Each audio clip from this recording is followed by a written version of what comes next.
have it. Yeah, I figured that would be locked. So there's nothing really too bad to see in here. We just got scared for no reason, really. Here it is. Dr. Sheridan's office. This is where I'll find Elodie and Walter's records. Alright. Well, we didn't go in Wait. here. No, it can't be. There he is, in the photo. Dr. Sheridan in the center. And right next to him, it's him. The man with the knife. That wild mane, that unkempt beard, it's unmistakable. But what's he doing here? And he's holding a book. I need to get to the library. Well, we'll do that in a minute, but we need to find these people's records. That's way more Nothing of important. interest here. Okay, you didn't even read it, my friend. Dr. Sheridan, first and foremost, I must acknowledge the commendable results you have achieved with your recreational reading therapy. It is evident that the escapism and the avenues offered by literary fiction have contributed significantly to alleviating the anxiety of our patients. However, I regret to inform you that one of your patients, Miss Elodie Forsyth, will no longer participate in your reading sessions. Given that she is the daughter of the esteemed Miss Margaret Forsyth, I deem it unsuitable for her to associate with certain individuals whose questionable moral standing may have an adverse effect on the delicate mind of the young lady. It is best that she be kept apart from such influences. Therefore, I am relieving you of any responsibility for her care, and I shall take over the management of Miss Elodie Forsyth's treatment from this day forward. I've already communicated this decision to her mother, Lady Margaret. I trust you will understand the necessity of this change. Dr. Frederick Nolder, Managing Director, Westland Island. Questionable morality? Don't make me laugh, Frederick. What truly eats away at you is the fear that those bad influences might actually be too good for her. What is it you truly aspire to? A seat among the nobility, perhaps? You're a pathetic hypocrite consumed by your own ego. And that he is. He was in love with her. She wanted to, get together with her, if you know what I mean. So, yeah. Maybe he wanted to get together with her to be part of high society, or maybe he just wanted to get together Elodie's with her record. Patient at the sanatorium. because he fancied her. West Asylum Register of Admissions and Discharges. Patient name Miss Elodie Forsyth. Date of admission 14th of December 1921. Date of discharge 17th of October 1922. She was there for a little under a year. Patient registration number 2546. Reason for admission, Miss Elodie Forsyth was admitted to this asylum under the directive of her mother, Lady Margaret Forsyth, a notable benefactress of this institution. The patient exhibits a persistently low mood, a tendency towards social withdrawal, and recurrently negative thoughts. Lady Forsyth expressed concern over the risk of the patient engaging in self-harming behaviour. Preliminary observations during the initial evaluation, the patient displayed a withdrawn posture, delayed responses, and consistent avoidance of eye contact. She reported feeling trapped in a constant state of oppression and described a persistent sense of unease, though she refrained from providing further detail. Her condition necessitates a close observation and a progressive therapeutic approach to monitor and assess any changes. Hereby, the admission of Mrs. Forsyth to our institution is formally recorded. A detailed follow-up of her progress shall be maintained. Dr. Mulder, Westland Asylum. Alrighty. Strange. Elodie's record was easy to find, but there's no sign of anything related to Walter Brandon. Something doesn't add up. What was that noise? Sounds like something just came crashing down. I agree. Bloody hell, that was spooky. Fucking hell. I can't see anything though. It looks like there was a light shaft there. That might have been the elevator. Maybe. Perhaps. Nothing in the toilets. Nothing in the men's rooms. God, that was spooky. Was it this wall, perhaps? No. I can hear something in the distance. God, this is spooky. Ooh. That distressing. I think when I did this last recording, I had my sound set up incorrectly in my speakers, so it's perhaps that I wasn't hearing anything properly in my headphones. But now I have got it set up correctly. Gosh, the atmosphere is so much worse than when I was playing it the first time. Or it might just because this area is inherently scary. I don't know. Oh, there's a hole here. Okay. So probably the only way up is this way. Oh, this whole wall came crashing down. So now we have to climb. Gross.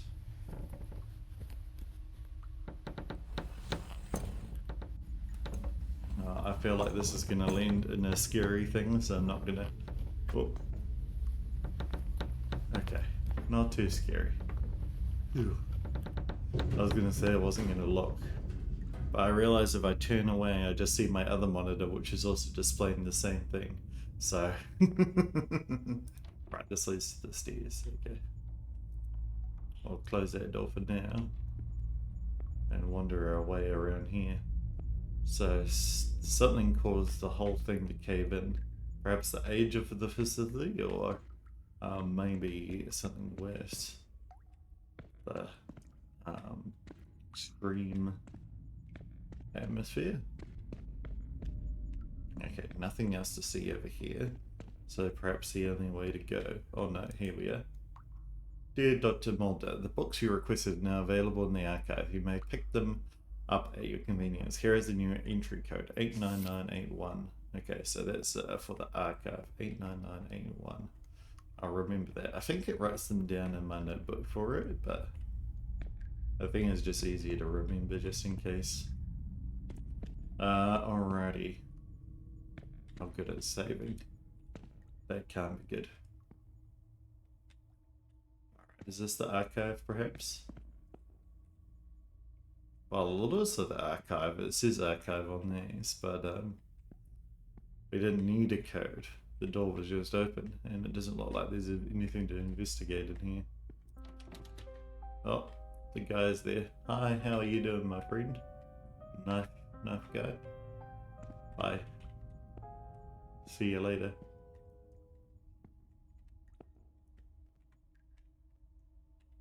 What are you doing there, just menacing?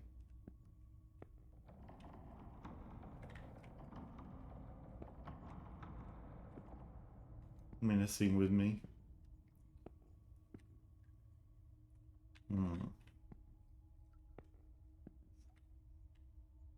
Nothing to see here in the archives. As far as I can see, there is nothing to see. Sometimes it's hard to find the unique, like, little things. I feel like he might be glitched, right? Does he come charging at me? Because I can see him there, right? He's probably meant to do something spooky. But he isn't. He's just standing there, menacingly. Anything else to see in this room, perhaps? I don't really want to go back to the stairs now. Oh, maybe I do. Go down to the archives. Perhaps. I don't know my way around this place too well.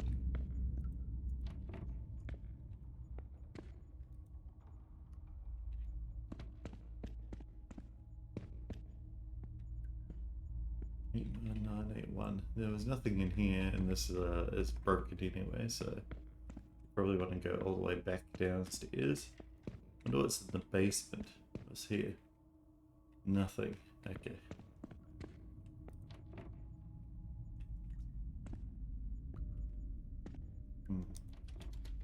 Impossible. Locked as well. This is the kitchen where we started. That's the room in which we hid in. I wonder if there's a map of characters, the case. This shows all of our evidence, I guess. This is kind of handy, isn't it? I think we're gonna probably figure out that Walter is Walter, right? What's this here? The first aid room. Oh, we've been in here before. I know that. Some basic rules, but quite necessary, I must say. I can't just leave now.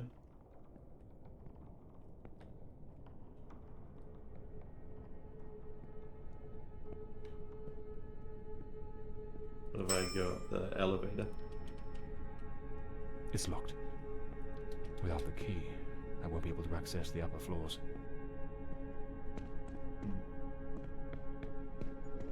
Here's the archive. So it was 89981.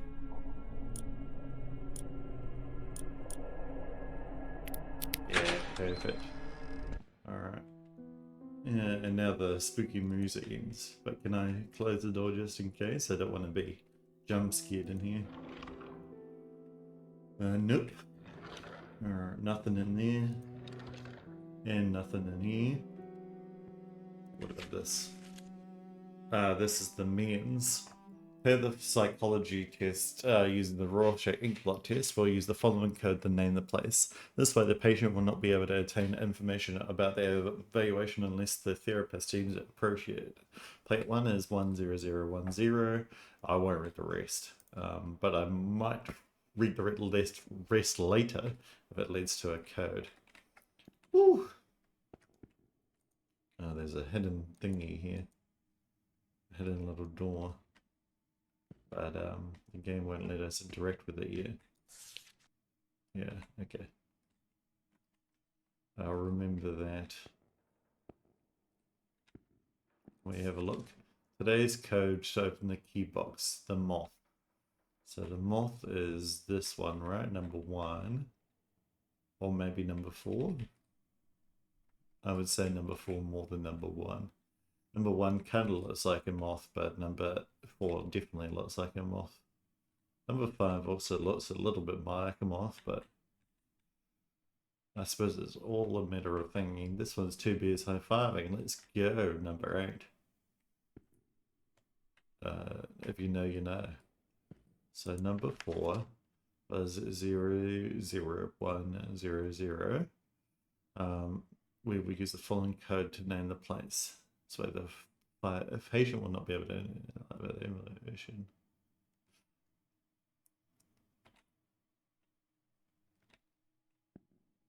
And that was the code for what?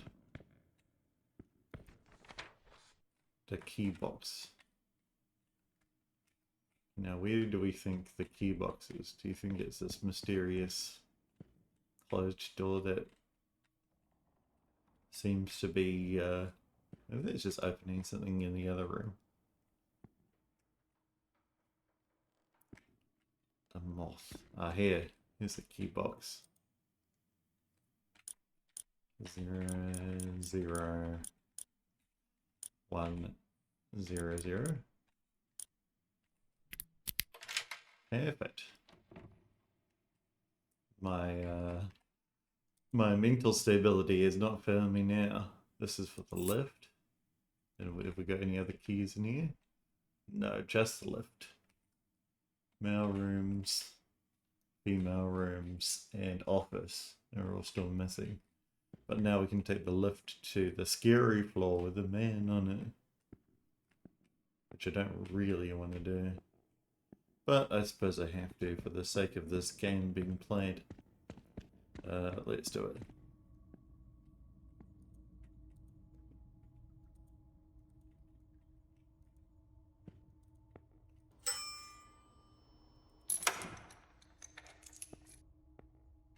And we want to go to, I guess, the attic.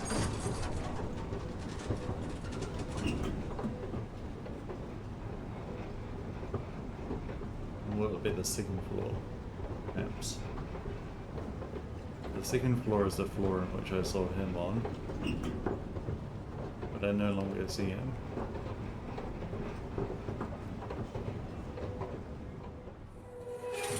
Oh, and the attic is locked, so I cannot go here. So let's get to the second floor in that case then. There's also a break handy.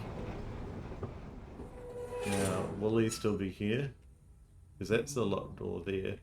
So I saw him over here. Okay, so he's no longer here. Perfect. Can I reopen this door? No, it's locked. Okay.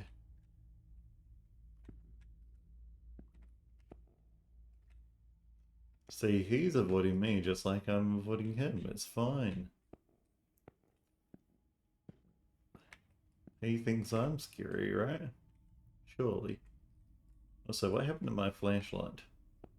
I've forgotten. Can we pick one up?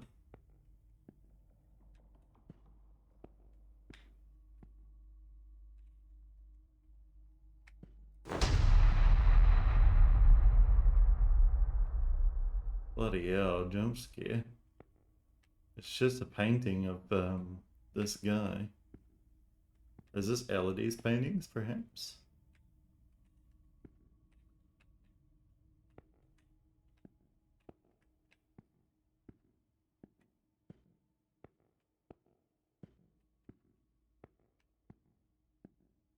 I almost spit my tongue there, bloody hell.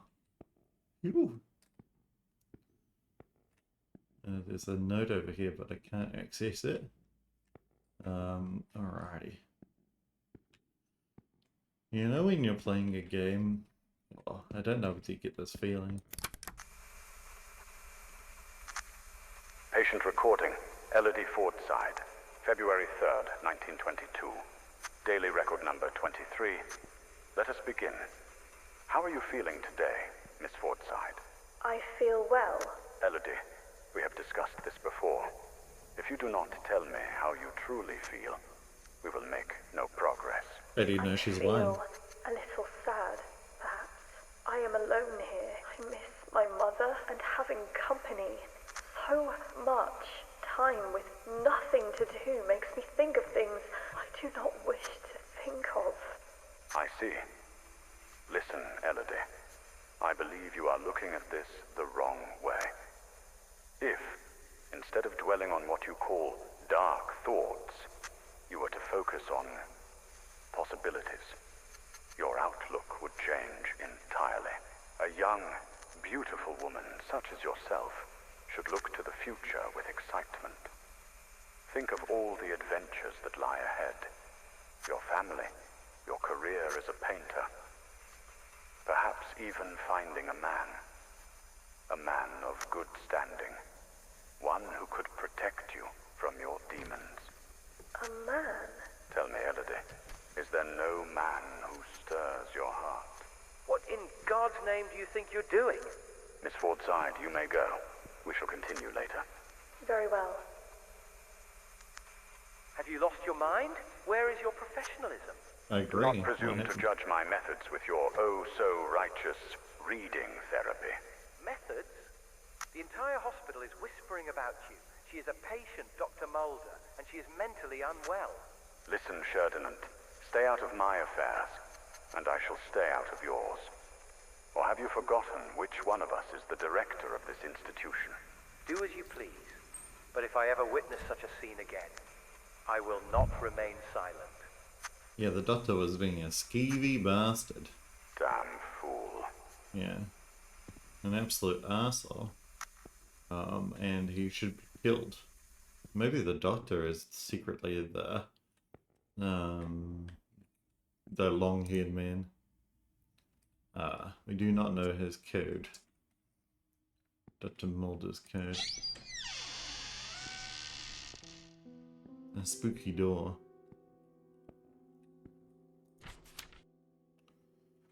Maureen, finally patient 1365 has returned the book. Every time they borrow it, it takes a month to bring it back. When it's not him, it's that girl. Can't even imagine how many times they've read it. But there are other patients who have also requested it, and I made the decision to take it off the shelf and place it under the custody of the one who opened the golden box. If no one asks for it, it will be there. Pierre Wilson, the librarian of the Westland Asylum. The golden box, eh? So maybe someone is writing notes in this book and we need to find the golden box to be able to set it free. The myth of psychology. In the shadows of forgotten myths lies the story of Psyche, the soul herself, driven by longing to reunite with her lost love, Cupid, also known as Eros, the god of love, desire, and irresistible attraction.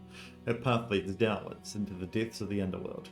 There she must retrieve a golden box said to contain a trace of Persephone's beauty, Persephone, god of spring and fertility, and yet also the somber queen of the dead. But Psyche is warned, do not open the box. Still, hope is a dangerous thing. Perhaps she believed that a touch of divine beauty would make her worthy again in Cupid's eyes. Perhaps it was simply curiosity, that old companion of tragedy. She opens the box, but there's no beauty in sight, only darkness. A deathly sleep seeps out, wrapping her in silence. Her body falls still, suspended between life and death. And so she enters the hidden kingdom, the realm of madness. Right, okay. So that's Psyche there, looking inside the golden box. So shall we look inside the box? Is it wise? Or shall we just end the game and not, satiate our curiosity? Internal note on patient organization and cataloging. For the swift and proper cataloging of patients, a system of labeling is employed in which each patient is assigned a number corresponding to the room they occupy. The passcode to access each patient's cell is a discharge number assigned upon admission. This number must be consulted in the admissions register or in the individual patient record. Should a patient be transferred to another location within the institution, their cataloguing will be amended according to the new room to which they are assigned. Patients classified as dangerous, whether to themselves or to others, are housed in the basement of specifically adapted cells designed to ensure their isolation and safety. This area is designated as Area B. The ground floor contains the common areas of the establishment, such as the kitchen, dining hall, and administrative office, where matters relating to paperwork are handled. A small first aid room and the archive containing all records and documents proceedings of staff and inmates are also located here. The doctor's office is situated on the second floor, which is the designated area for medical care. An exception is made for the office of Dr. Mulder, the director of the sanatorium, who occupies the third floor. On the second floor, one will also find the rooms of male patients, Area M, and the female patients, Area F. It's important to note that the attic, which was previously used as a recreation room and for therapeutic activities, has been permanently closed due to its unsuitable and unsafe structural condition.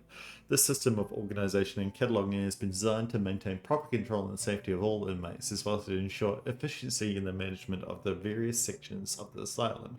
Selma Creighton, Administrative Secretary, Westland Asylum. Alrighty, well, Selma, thank you for telling me all of that. I'm sure I'll remember it. Where else can we The look? Adventures of Walter Brandon, the intrepid captain of the Stella Maris, braving the treacherous South Seas. So it means that he made up his Devil, does this mean? identity, right? He read this book and he came up with his identity from it. Last learned patient 1365. So we know that one of the patients is 1365. When Captain Walter Brandon in his slop is caught in the midst of a violent storm, it is seen his patient is sealed, but by some miracle he managed to survive, clinging to his printed spar from his wrecked vessel. After enduring a long ordeal at sea, he washes ashore on a distant island where he will live for many months and encounter no end of wild adventures. Yeah, patient 1365. So we'll remember that for later. Yes, but yeah, my theory was right that Walter Brandon is not the sane person that we thought he was. He's living like a double life, whereas he as the mental patient with a knife, and he is the sane patient, like the saner person in the day. That went on to like romance the woman and,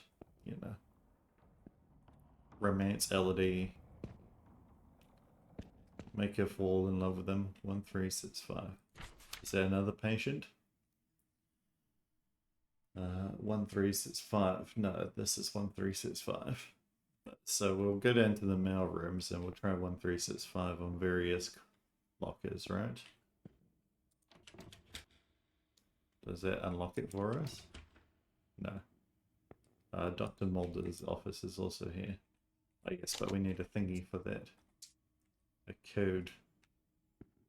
We've already been in here. That was to see the director's little stimulation. So let's go back down to the mail rooms and try 1365 on various things. So that's number 1.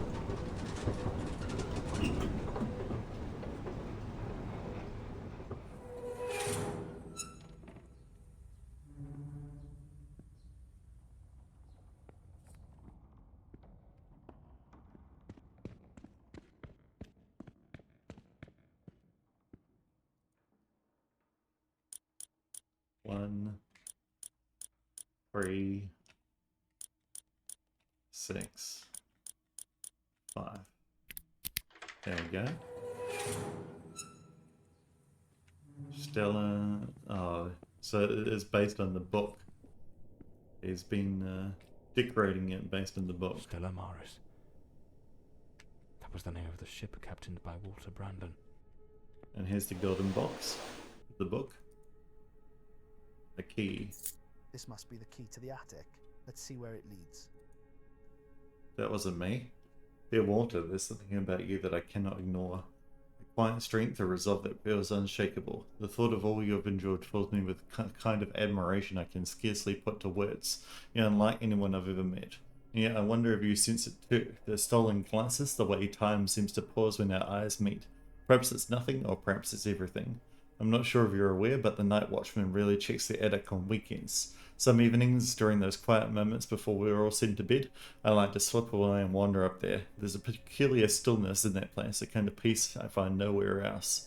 Tonight, at 7 sharp, I think I'll take one of those little wicks. Perhaps I'll find the calm even sweeter. Yours, Elodie. So, yes, Elodie is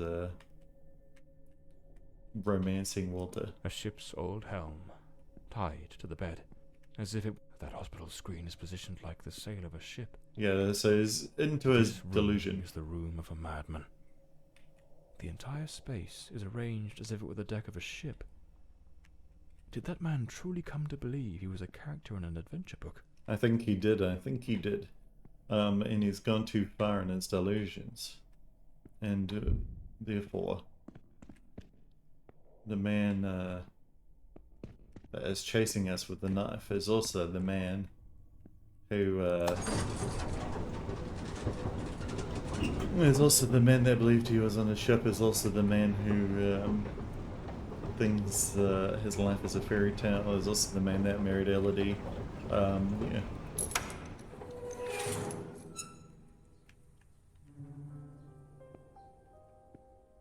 So, what have we got in here?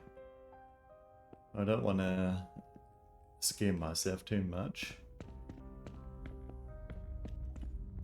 An alarm clock. Before anyone noticed they were gone, every data Most point. likely, they used it to slip back to the second floor before anyone noticed they were gone. Every detail planned to perfection. By Elodie. Their secret hideaway. Like two reckless teenagers, they started a romance, hidden from the prying eyes of doctors and nurses. For a while, they managed to keep their affair in the shadows, far from the eyes of doctors and nurses. Yeah, but did they realize that he was insane? Hair on the chair, strands on the floor. This is where the transformation took place.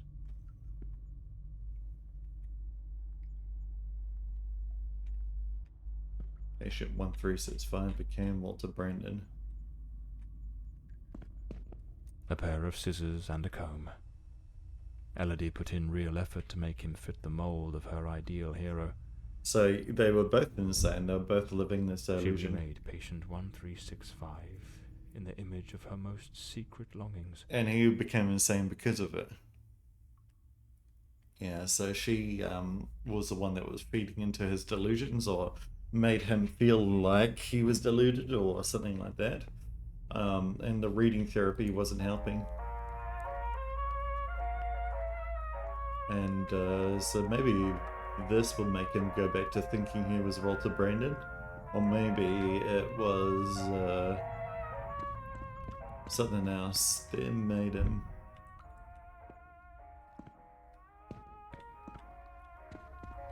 I feel like there's something else that I need to look at over here.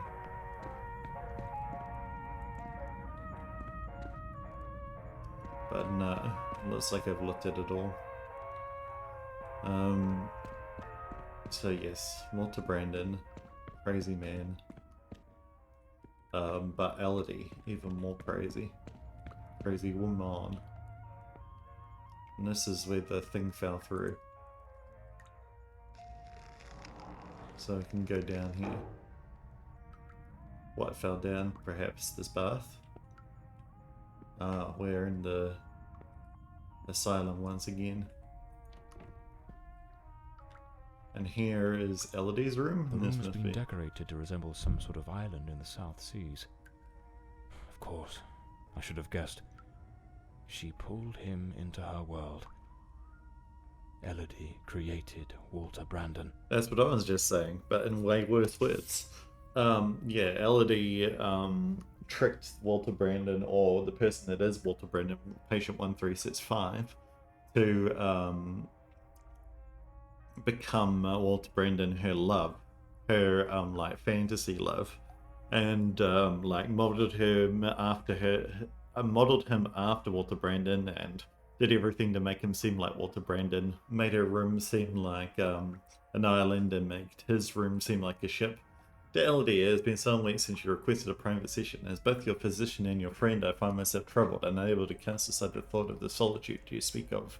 Those weeks past, solitude of which you have not since uttered a word. These days, burdened as I am with duty, I shall be confined in my office until the late hours of the night. Should you at any moment feel the impulse or the need for company, do not hesitate to visit me. The contact into my office is 39124. This letter. At the very least, it's highly inappropriate. No, it's very inappropriate. A draft letter. Scratched out and full of corrections. My dearest Walter, do not worry, everything is in place. I know it won't be easy, but it is crucial that you should take the first step. Once they grant you your discharge, everything will change. I'll be ready to follow you the moment you are out, in a safe place far from here. When you speak to the doctors, I want you to repeat the words I've told you with conviction as though they are the only thing that matters. The shadow is gone. It has vanished. You are now fully yourself once more. Tell them you regret everything that happened, that you cannot understand how you acted in such a way. Speak of how you have found peace in reading, how you now wish to live more serenely, with purpose. Make them see that the shadow no longer exists, that the darkness has completely faded. They must believe you are free. I know that this is not entirely true, but I'm certain that with effort you can control the shadow. You must do it for us, for what lies ahead. They do not see you as you are, they only see you as a mere piece in their game. We shall show them that they have no control over our fate. Once you are free, I shall request my discharge as well. My place will be with you, and together we shall make our way to the Bloomsbury Manor. I love you, and I know that soon we will be free. This will all be behind us, and everything we've dreamed of will become true. With all my love, Elodie. Maybe the old woman is Elodie. That man was desperately ill. But Elodie's selfishness outweighed what little sense she had. She pushed him too far. If I pieced this together correctly, that Walter was never really Walter at all. 39124. There was another personality. She called it the Shadow, a dominant, dangerous force that surfaced again and again in his life. The threads are beginning to unravel. Yeah, But so I need to see this through. What truly happened to Walter Brandon? well, Walter Brandon never existed, you know that.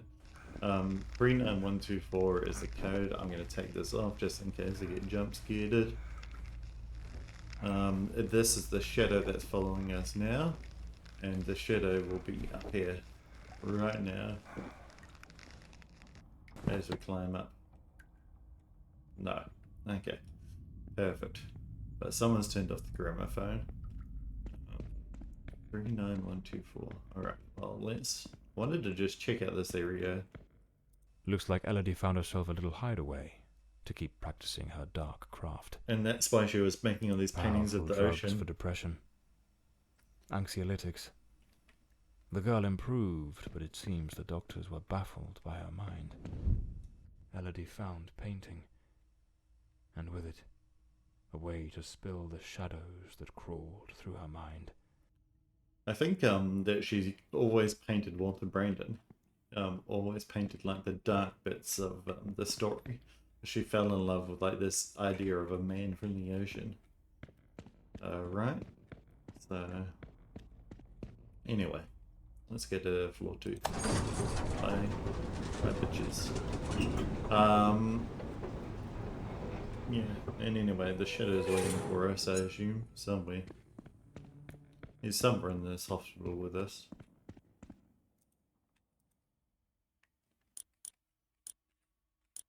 Uh, 39124. Perfect.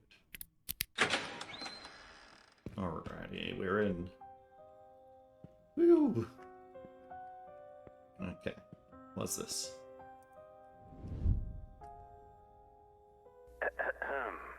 Patient number 1365 returns after an absence of 4 months.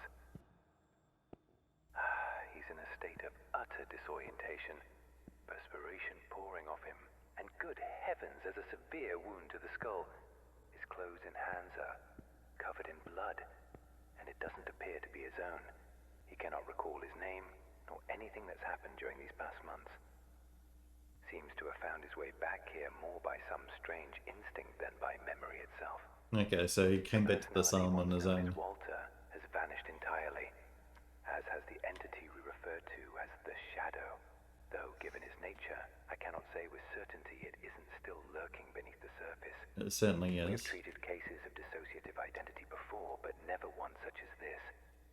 His appearance, his voice, even his build and weight change quite drastically.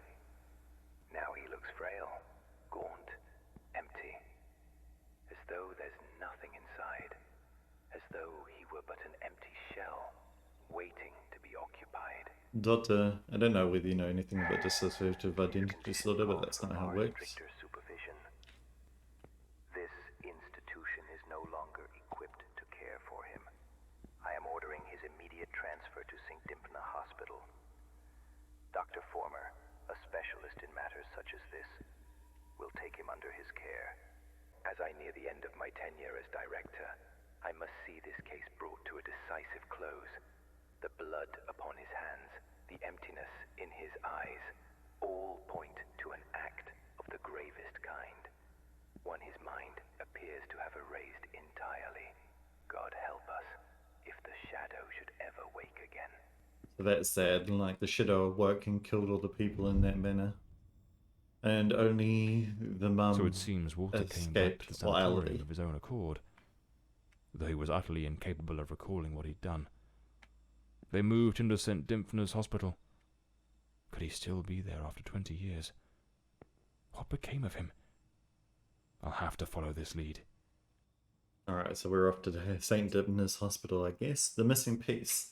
The visit to the old sanatorium has left more questions than answers. The pieces didn't fit. Scattered fragments of a puzzle missing its center. That one elusive detail, the thread that could unravel everything, remained just out of reach. Perhaps the modern hospital had the final clue, the last chance to shed light on the mystery still surrounding the death of Elodie Fordside.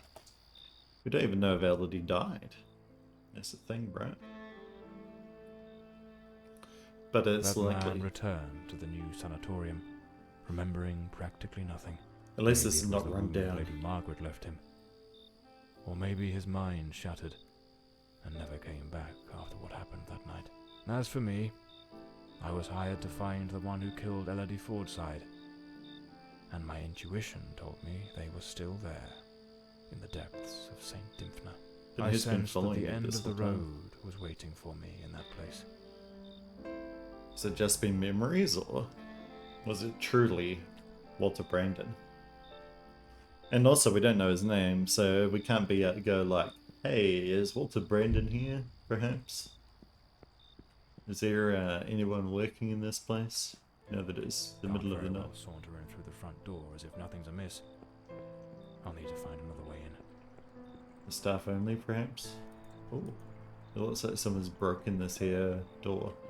There's also a broken fence over here. Surely we can saunter through the front door, though. It's not like we're here for any non-legal reasons. We're here for entirely legal reasons. Alrighty. Where do we think we go? If we were to open. Well, there's a window open here, isn't there? Yes.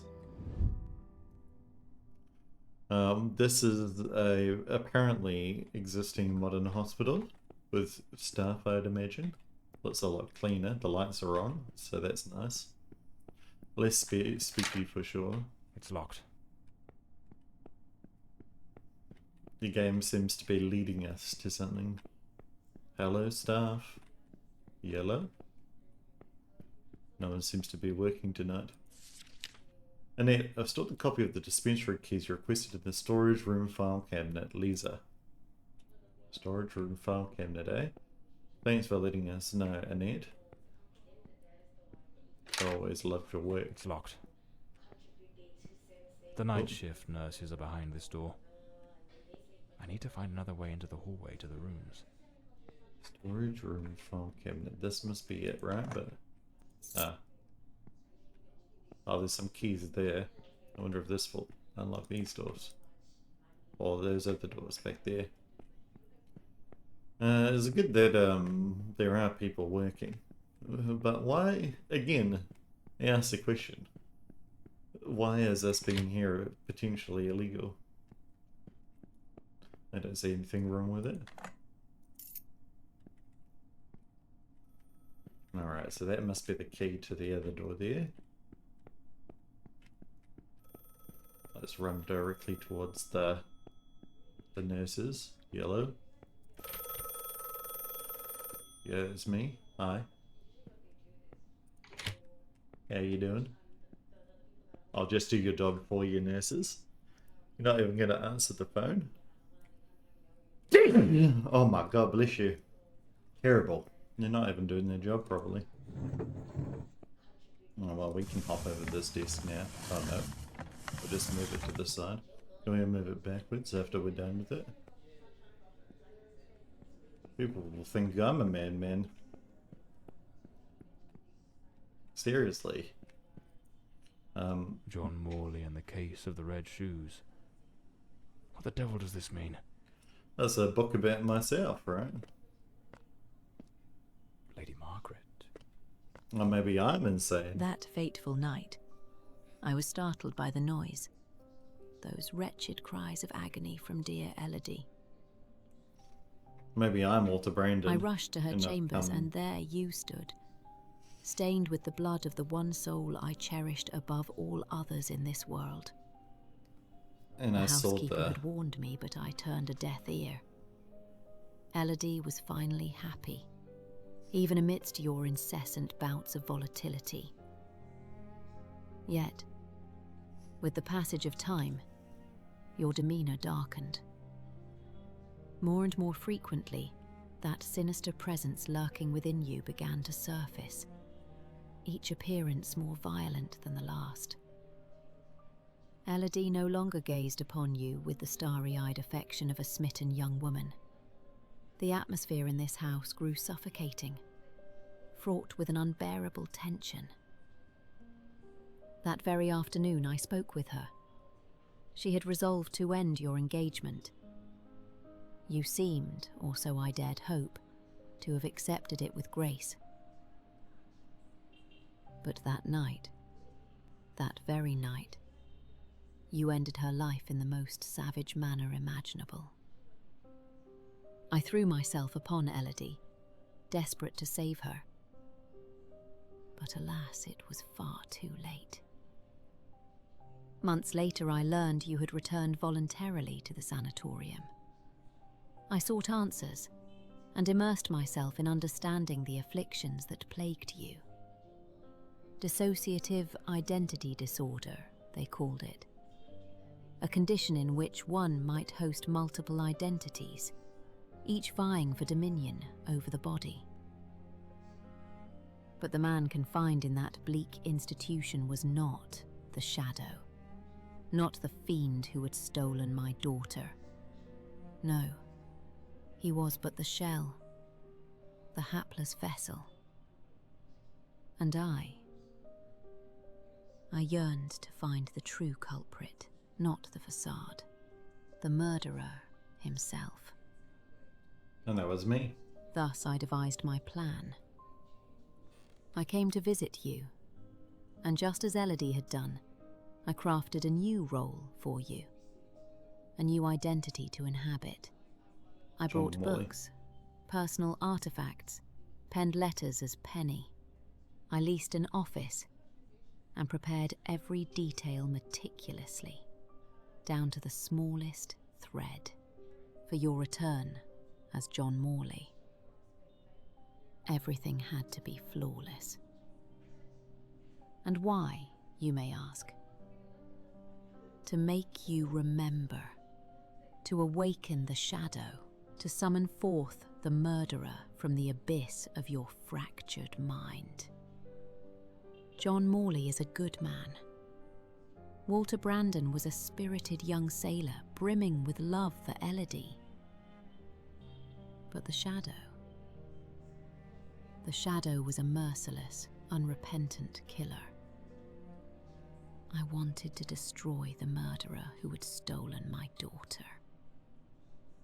But I could never bring myself to harm an innocent man. My obsession, my singular purpose, was to awaken the Shadow. But it seems that the Shadow has been appearing less and less in my brain. Is he here? No.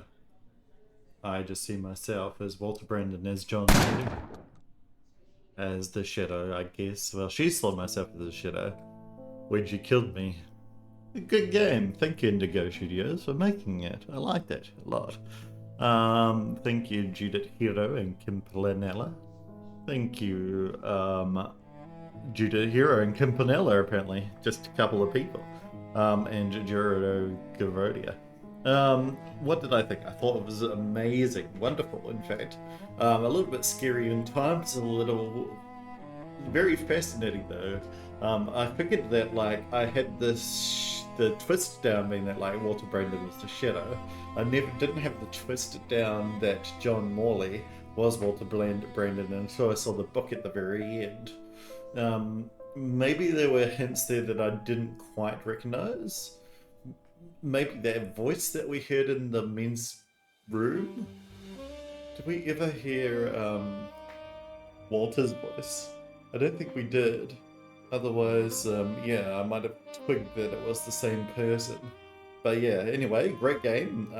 Thank you so much for watching. If you enjoyed, make sure to like, comment, or subscribe. And I'll see you in the next one. See ya!